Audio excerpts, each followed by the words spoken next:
New York City football community, get your popcorn, because we're about to get into it. Off the Grid is going to be something like you've never seen before. Yeah, Off the Grid, stand up. SBC, Black Elvis, Roddy, OG, it's wavy. Look, started from the bottom, so we off the grid. Tryna make it to the top, we soon live off the grid. Had dreams of making teams, I was just a kid. Oh, we off the grid, yeah, we off the grid. On the come up, so we off the grid. Had dreams of the league, we was all just kids. And the bulls from the underground, they often miss the podcast, bringing light so they don't call it quits. Now pass the box, I'm open on the 10. They call me wavy in the red zone for the win. Then do your dance on them, raise the roof, we got the fans roaring. Catch a pick and then do it again. Chicago ain't my home, but I can't bear to see us lose. Playing rough like Emmitt Smith, I'm bringing 22s. I move smooth through the traffic like convertibles. Try to play me man to man, and I'ma have to prove you. Look good, feel good, play good. Only talking prime time, I need to pay good. Was more than just a game, we wasn't from the same hoods. The ball kept us off the block, had to try to remain good. Started from the bottom, so you know we off the grid. Trying to make it to the top, so we live off the grid. Had dreams of making teams, I was just a kid. Oh, we off the grid? Yeah, we off the grid. And we're back. Yes, sir. Week 1 of the playoffs, up and down. A very interesting week. Well, I don't know. I don't. Maybe interesting. It was a wash. I don't know what you think, but Well, I think that we kind of conceded that we reasonably expected the outcomes to be pretty much in line with what they were. So, yeah, we were also fighting for yes, some competitive nature as well. we asked for good games. And we didn't. We didn't get that. We asked for competitive games. Okay, yeah, good though, because the games were good. I ain't gonna lie, the games were good. Especially like with those teams, we talked about it earlier, being able to be so dominant in that first round of the playoffs, that's a good sign out of the teams that were able to win. But, you know, the fight back, like you said, the competitiveness of the games, it wasn't there. So, after week 1, we have left over in the field of play, in no particular order. So we got Cardinal Hayes over St. Anne's, you got Step over Kellenberg, and then ultimately you have Chaminade. Not Chaminade. Well, Chaminade loses to Farrell.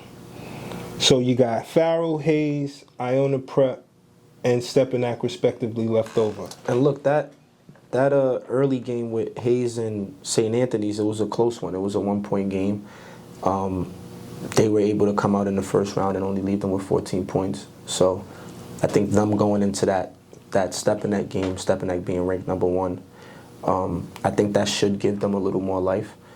And the last time that Stepanak played Hayes, it was a close game too, probably 9-10 point game. So being with, you know, the story that's been going with them, hopefully they'll be able to keep those close games that were in the regular season and continue to blow out those teams in the playoffs. And then just speaking about the Farrell-Iona matchup, I think you've made points about like the Farrells, the Kellenbergs, and, you know, just how, you know, their style is or their structure. But even, I don't know, I think I said it last week, like I don't think that anything is going to like surprise us with this playoff run. I think Iona's going to end up beating them, and then hopefully Hayes beats Stepanak. That would end up being an upset because Step is number 1, but So it's interesting you say that. I think seeding-wise, yes, Stepanak is absolutely the highest seed.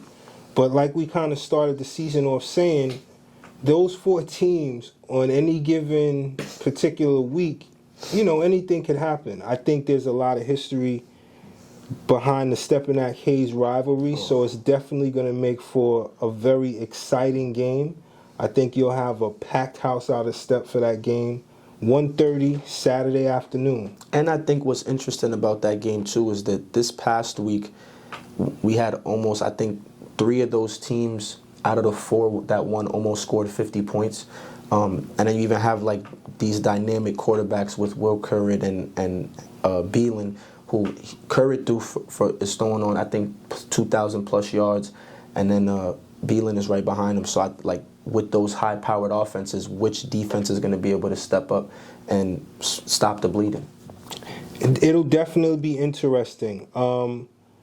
I would say when these two teams face each other, I've seen it play out in two different ways. I've seen them come out and play really tough defensive games where you had to play error-free football in order to win. Or I've just also high scoring. seen them have barn Who's going to have burners. the last possession kind of game? So if we have 40-plus points on both sides of that, that'll be interesting to see who has enough to get the stops when it matters and to win a game like that. And then for the other game, like, do you honestly think that, you know, Farrell has come a long way? I think that out of those bottom tier teams, I mean, like you said, St. Anthony's was definitely in that talk with like the big dogs when it came to the league standings and whatnot.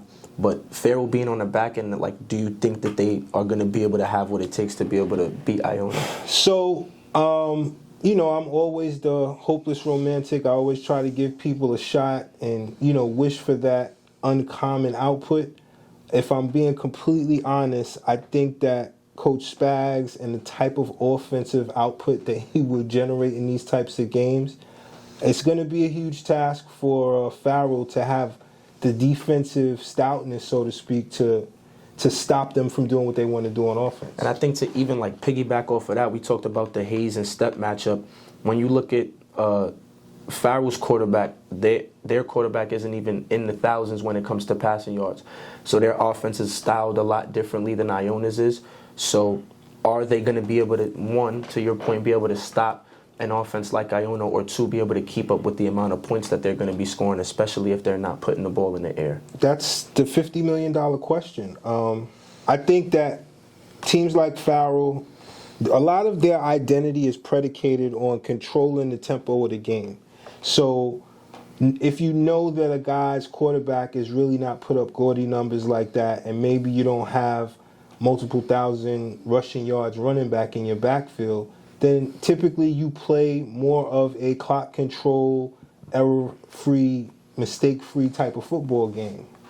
That said, to expect that you can do that, you also have to be able to defensively come out and keep the football in your offense's hand the most of the game. So it'll be interesting to see if Farrell can draw up and muster up what's necessary to stop that high-powered offense. Yeah, I even want you to like kind of speak on this past the first week of the playoffs and just the scores, because so I would say that it's very lopsided, and that for some reason just does not sit right with me. Well, why doesn't it sit right with you? You kind of predicted this almost. If we play back what you said last week leading up to this is what you pretty much said was the most plausible outcome we could expect. And for it to happen, yes, I think that these teams should have won. All of these four teams, I think, would have been in this next round of the playoffs. I just, like we said earlier, like the competitive nature of it, I just don't think that it should have been that lopsided. Now, to this point where I think that I was talking about like recruiting earlier, and not that like it's a stab at any program or coaches. Like I think that it's hard to recruit and be able to find new kids every year that's going to be able to boost your program. I just feel like if we can continue to predict which teams are going to always be in this last 3 or 4 standings, what is it that these last 4 or 3 teams need to really do to like maybe make it even, where we're not, where we really don't know. At the beginning of the year, we're saying, you know what, there's 8 teams in this league, and I honestly cannot say which one's going to come out on top. Well, I think one of the things you have to always take into consideration is what kind of athletes do you have in your backyard? The grassroots component of recruitment is probably one of the things we don't talk about the most.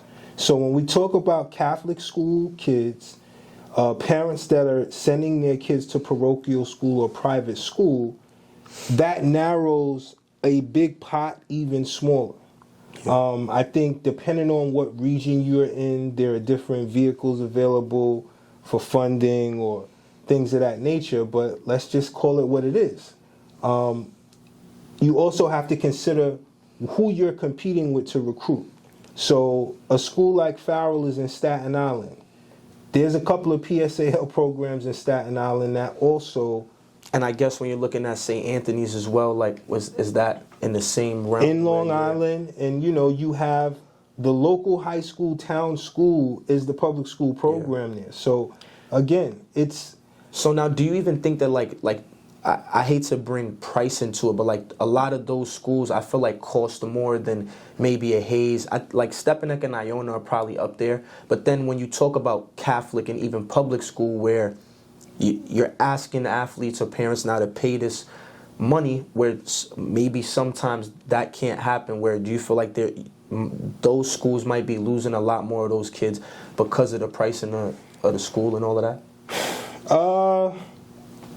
I'm going to say that on a high level, if a school identifies an athlete that they believe is going to add value to their program, they do whatever is most reasonably within their ability to make a play for the kid.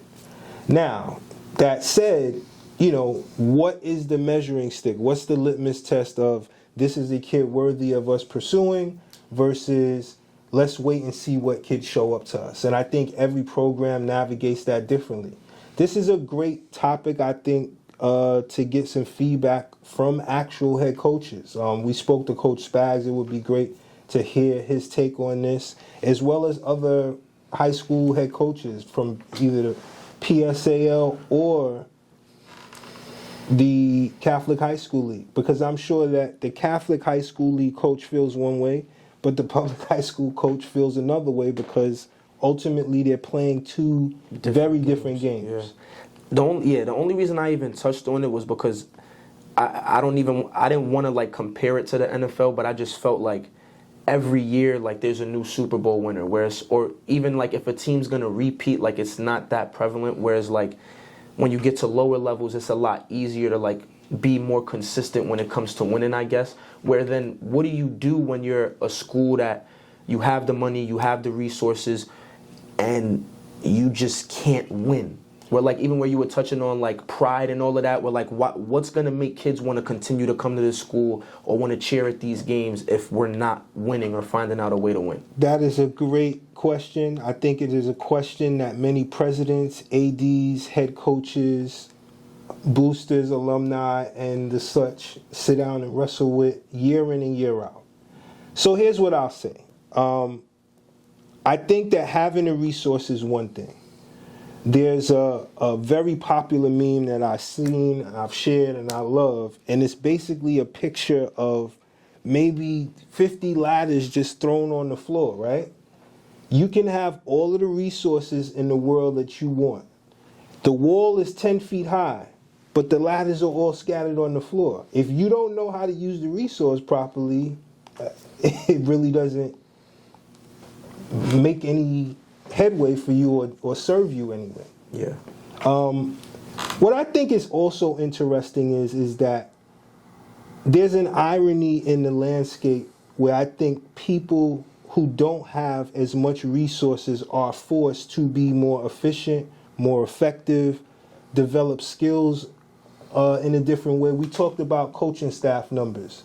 So when you see a Jersey team, big program, nationally ranked, and you see maybe 15 coaches on the sideline, you go, wow, that's a huge coaching staff. Conversely, you may see a lot of smaller market teams with 5 to 8 coaches being just as efficient because they have to be. So those are all good things to talk about, and I think those are things that the people in charge and the people who are trying to grow football in this particular region need to be having conversations about. Yeah, I want to just switch it back to the games and whatnot. Do you think that this semifinal matchup should truly be the championship matchup? Because you have your Catholic high school ranked #1 team, and then your Max Prep ranked #1 team. I was waiting for you to right start this semis. trouble. So should we have waited for this? So I'm going to play with the topic of rankings, because I think a lot of times we create these narratives because in the moment they sell whatever it is that we're trying to portray. I would imagine that the Max Prep state rankings are predicated on strength of schedule, predicated on who you beat, how much you beat them by. I would think that not just Cardinal Hayes' win last Friday, but the way in which they won. I think that was a statement made at how convincingly they won that contest. And they beat the champs of last year. So, like, you took them out of the race. You're playing the number one team right now. You got your juices are flowing. So I see what you're saying where, like, that makes sense to kind of, oh, let's go with the flow. Let's put them number one. And if they continue to ride out with this wave, then they ultimately will end up being the number one team. I would also say, though, that we both know enough people who have love for other programs that are still in the hunt who feel very disrespected by that type of state ranking. Yeah. So I don't think that if you call Jaden Jenkins right now that he would just say, "Oh yeah, I agree." Oh, I don't even got to call Jaden for it. I got Step alum at my school right now who, you know, they talking about it too. I think it does go into your point though, where like you powder it up and you want the people to like kind of get excited about it, where that's why you put out those kind of things. But I don't even, players probably may think about it, but I don't think, me personally, I wouldn't even really take note to it. Like, regardless, if I was Farrell right now, you know, wherever I was ranked third, fourth, like I'd be thinking I'm gonna win that game. If I'm Hayes and I'm ranked fifth and I'm playing the number one step team, I'm thinking I'm gonna win that game. So I don't think that ranking should really make them personally feel away. But I agree with you where it definitely does, you know, stir up some controversy or whatnot. Let's look at what we have left to work with. So, on the Stepanak side of things, you have Will Currid, who's had a tremendous statistical season. You also have some receivers and running backs over there, Step, that pretty much put in pain this year as well. Flip side, you have a different type of quarterback in Rich Bellin at Cardinal Hayes. It'll be interesting to see his approach to the game and the offense's approach and how and when they use their running game as opposed to the offensive strike by air. Yeah, I think I personally want to be there just to see, like, I think we talked about it last week where, like, teams are going to come out and be themselves, but, like, you're going to show who you are offensively and defensively. But I think that it's also important to just see, like, that competitive nature, or just like even things like warm up, or like how people are acting on the sideline, like mannerisms. Like, those are like some of the little things that I feel like play into like how teams really execute at the end of the day. I think sometimes like those little things may get overlooked, but I just like to look at them just to see like maybe which team is more on point in those aspects, and maybe if that team is more on point, do they end up winning or not? Or like, maybe it doesn't matter. Maybe the team with the worst mannerism was able to score more points, or whatever it is. So, as a player who has existed in that environment, clearly there are certain things in the fraternity of playing and coaching that we just don't share with the general public. But open up a little bit what it's like in the building the week before a huge playoff game, what practice is like, what that tone and expectation. Because as a coach, I'm going to tell you, the one thing I appreciated when guys were really interested in winning, the tone, the attention. Tell me a little bit about that. Yeah, I think that's even why I said I wanted to be there, is just because I've, like you said, been there before, and just I know what I did. I don't think that it gets more serious. I just think that, you know, you kind of realize like you've have been preparing for this prior to just this 1 week. And then two, with Hayes playing Stepanak, like you said, that game is just a big game in itself. Hayes has played Stepanak in multiple championships. It's gone both ways. Same thing with semifinal games and things like that. So this game has a lot. And then even as an alum, like speaking to other Stepanak guys, like there is a real battle of like which team is better or which school is better. So I think that there's like just a very different pride, especially like you said, in the building. Guys are probably talking about it constantly. And like you said, I think there's going to be a lot of energy. A lot of people are going to be there because we want to see, you know, how that matchup is going to end out. I think that, you know, both teams are definitely going to be, I don't want to say preparing more. I don't know. I just think that it would be bad to say that it becomes different, because in a sense you're preparing for a different team, but it's the same grind. The stage just becomes bigger, and who's willing to step into that stage and, you know, come out on top. I'm looking forward to a game that I think you kind of have just conceded is going to go a particular way. While I definitely think Iona is going to have enough to pull off a win, I'm very interested to see how Coach Spags will have his quarterback prepared, just because optically what that represents. While Joey Gaston is not the first quarterback to start his high school career in New Jersey and decide to come back across the Hudson home to New York, your high school teammate Henry Bellin actually had a very similar trajectory in his process. But if the way we present everything with Jersey being this big juggernaut thing, it'll be interesting to see how he fares against the playoff atmosphere and pressure of the New York Catholic High School Football League. Yeah, I think even,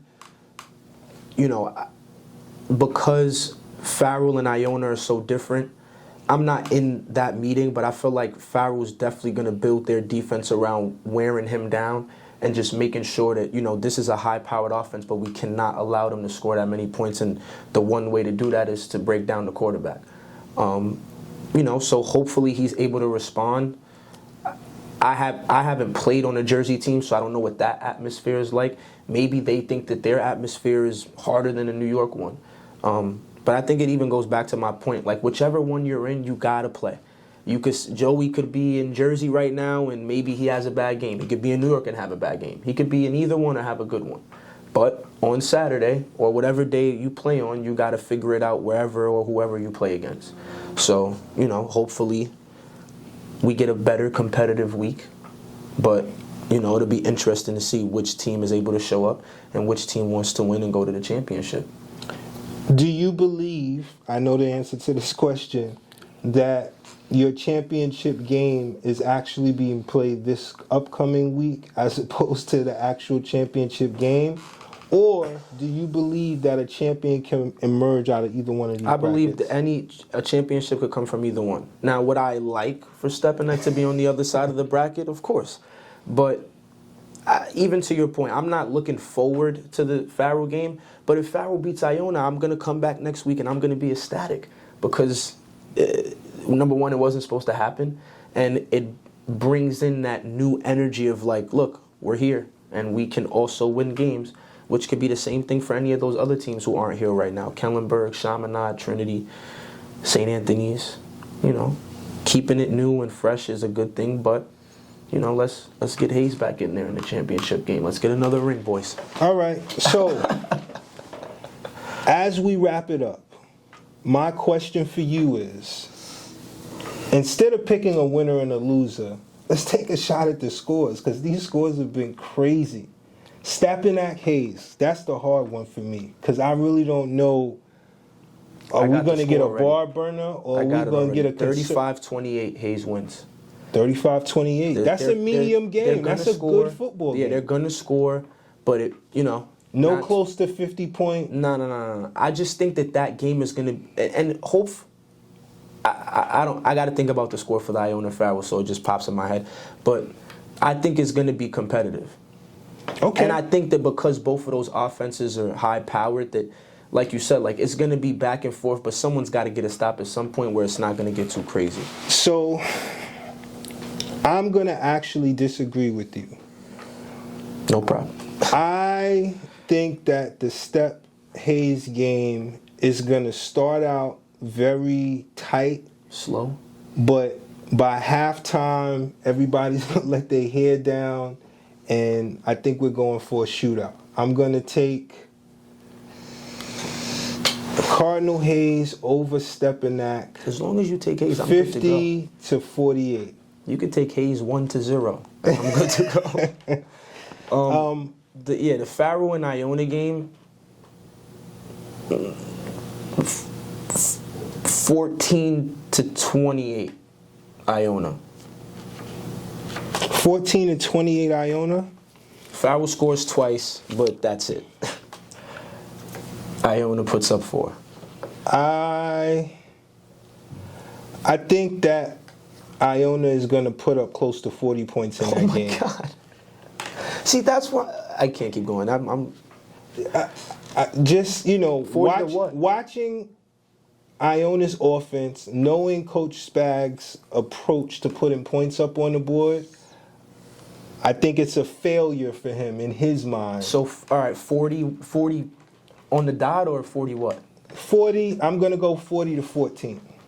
So you gave him the same. You gave Farrell the same 14 I gave him. No, I think you gave him the 14 by the third quarter with things shutting down. Yeah. I think that it's a shutout most of the game with a couple of late cheap scores to close it out. Well, don't kill the messenger. Yeah, we'll see. We'll figure it out. So, shout out to everyone at home. Everybody at home. Shout out to the production crew, Black Elvis, Alondo. Bottom to the Top Sports, the commish. Everybody watching. Hi, Mom. We appreciate y'all. Keep watching, keep liking and subscribing. Follow us on Instagram, Facebook. The new YouTube channel is out. The episodes are up, so go watch the old ones, and we'll see you next week. Next week. New York City football community, get your popcorn, because we're about to get into it. Off the Grid is going to be something like you've never seen before. Yeah, off the grid, stand up.